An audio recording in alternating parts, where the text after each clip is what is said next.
দরদারি চলছে পেঁয়াজ এবং আলু, আমরা সেটা জানিয়ে দেব। এবং দেশের বাজারে কিন্তু পেঁয়াজের দাম বেড়েছে প্রিয় দর্শক, এবং আগে থেকে কিছুটা পরিমাণ বেড়েছে। কী পরিমাণ বেড়েছে আমরা সেটা জানিয়ে দিব। এদিকে আমাদের সঙ্গে যুক্ত হয়েছেন ব্যবসায়িক। আসসালামু আলাইকুম। ওয়ালাইকুম আসসালাম। কেমন আছেন? আল্লাহ পাক ভালোই যাচ্ছে। কাকা, পেঁয়াজের বাজার আসলে কি পরিমাণ বাড়ছে সেটা জানাবেন। কয়েকদিন 110 টাকা গেলে এখন বর্তমান বাজার চলছে 130 টাকা। আচ্ছা, মানে পুরাতন পেঁয়াজের বাজার। হ্যাঁ, পুরাতন হচ্ছে 130 আর নতুন হলো 90 টাকা।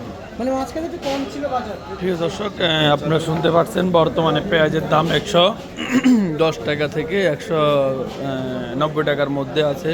শুধু 90 টাকার মধ্যে আছে 110 টাকা থেকে। তো এই তো আমরা আছি ঢাকা বৃহত্তম কারণ বাজারে। এই যে আলু দেখতে পাচ্ছেন আপনারা, বর্তমানে আলু নিয়ে কৃষক এবং ব্যবসায়ীরা খুবই হতাশার মধ্যে আছে।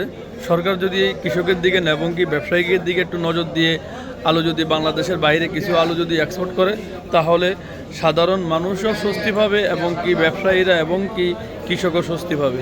বর্তমানে আলুর দাম অনেকটাই কম, এই কারণে ব্যবসায়ী এবং কি কৃষক অনেকটাই হতাশার মধ্যে। তো সরকারের উচিত প্রত্যেক বছরে কিছু আলু দেশের বাইরে, যখন দেখবে দেশে অ্যাভেলেবেল আলু আছে, তখন দেশের বাইরে কিছু আলু এক্সপোর্ট করলে, যে দেশে যদি আমাদের ডলার নিয়ে আসতে পারে সরকার, তাহলে দেশের জন্য অনেকটাই যে লাভজনক হবে এবং কি ভালো হবে। বর্তমানে আলুর দাম কম থাকায় দেশের ব্যবসায়িক এবং কি কৃষকরা অনেকটাই হতাশার মধ্যে আছে। তো আমরা চাই সরকার যেন এই উদ্যোগটা নিয়ে নেয় যে পেঁয়াজের দাম যেহেতু কৃষক কিছুটা পাচ্ছে, আলুর দামও যেন কিছুটা কৃষক পায়। আমরা সেটাই সবসময় চাই যে যেভাবে আমাদের দেশের ভালো হয়, যেভাবে ব্যবসায়ীদের এবং কি কৃষকদের ভালো হয়, আমরা সেটাই সবসময় চাই।